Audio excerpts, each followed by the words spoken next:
I grew my edges back, y'all.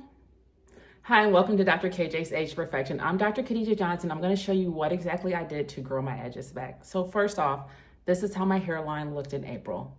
There was thinning around the temples, and when I went to my dermatologist and told her I was having thinning around my temples, she pointed out that it wasn't just my temples. It was thin all over here, overall thinning that I didn't even notice myself. We came up with a plan to help my hair growth come back, and it worked. So the first thing that I had done was I got blood work done. We checked for common things that could cause hair loss in women: thyroid disorders, iron deficiencies, and autoimmune disorders. When all those came back normal, I knew that it was two things: the stress that I was going through and perimenopause. I'm going to tell you exactly what I did to help grow my edges back. The first thing I was started on was minoxidil. Now, there are different types of minoxidils you can take. You can take oral minoxidil, but I wasn't a candidate for that because it would lower my blood pressure. Plus, oral minoxidil can cause hair to grow everywhere. Minoxidil works at the cellular level. It helps increase that blood flow to your scalp, to your hair follicles, and it also helps prolong the growth phase of your hair, so your hair is going to grow thicker and longer. The minoxidil I used was a liquid minoxidil. I tried different brands, but I ended up using the Costco brand. It was the least expensive. I'm going to be on this long term, and it worked. It really worked well. I used it twice a day. I just applied it to my scalp, massaged it in. At nighttime, I put a bonnet on because I didn't want the liquid to go to other parts of my face and have increased hair on other parts of my face too. There's also a foam, but I didn't quite like the foam because I felt like it stayed on my hair and didn't actually reach the scalp. I was also started on a medicine called Dutasteride. The Dutasteride works at the hormonal level, and as a perimenopausal woman, I'm going to explain to you the hormone shift. During perimenopause time, your estrogen levels start to decrease, and that estrogen level is what really helps your hair follicles grow. Think about pregnant women and how thick and luscious and long their hair just grows.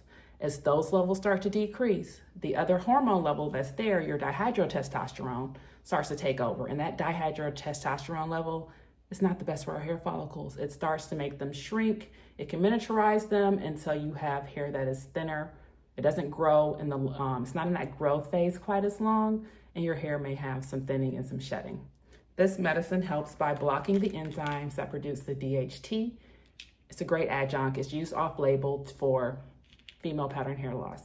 This medicine, though, isn't great if you plan on having kids. So if you want to become pregnant, you can't take this. If you could still become pregnant because you haven't fully gone through menopause, you need to make sure you have a reliable contraception.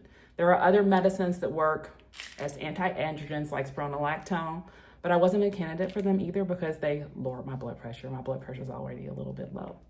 The other thing I used was my red light. So this same red light mask that I put on my face, I just put up here, and I let the red light hit my scalp. The red light works by decreasing inflammation, increasing blood flow to your hair follicles, increases that ATP, that energy production, so you can find your hair becoming thicker and increasing the growth phase. I use this red mask 2 to 3 times a week for 15 to 20 minutes a time, and I just sat there and relaxed while I used it.